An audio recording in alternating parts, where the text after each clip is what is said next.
नमस्कार, लोकसम्राट महाराष्ट्र न्यूजमध्ये आपल्या सर्वांचं सहर्ष स्वागत आहे।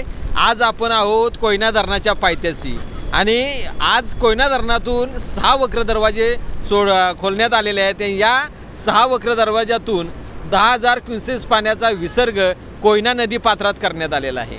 त्याच पद्धतीने कोयना पायथा विद्युतगृहातून 1,000 क्युसेस 1,050 क्युसेस इतका पाणीसाठा सोडल्यामुळे कोयना नदी पात्रात 11,000 क्युसेस इतका पाणीसाठा या ठिकाणी सोडण्यात आलेला आहे। त्यामुळे नदीकाठच्या गावांना सतर्कतेचा इशारा देण्यात आलेला आहे। जर का पावसाचे प्रमाण असेच चालू राहिले तर कोयना धरणाचे अजून कोयना धरणातून जास्त पाणी सोडण्यात येईल असे अधिकाऱ्यांनी त्यावेळी सांगितलेलं आहे। कोयना धरण पाणलोट क्षेत्रात पावसाची धुवाधार बॅटिंग चालू आहे।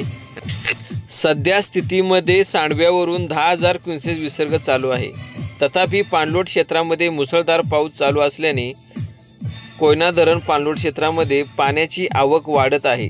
धरणाची पाणी पातळी नियंत्रित करण्यासाठी आज संध्याकाळी सुद्धा 7 वाजता सांडव्यावरून सोडण्यात आलेल्या विसर्गामध्ये वाढ करून 20,000 क्युसेस इतका विसर्ग सोडण्यात येणार आहे। धरणामध्ये पाण्याची आवक जर वाढत राहिली तर त्याच्यामध्येही अजून वाढ करण्यात येणार आहे। यामुळे नदीकाठच्या गावांना सतर्कतेचा इशारा दिला असून सर्वांनी दक्ष राहण्याची गरज आहे।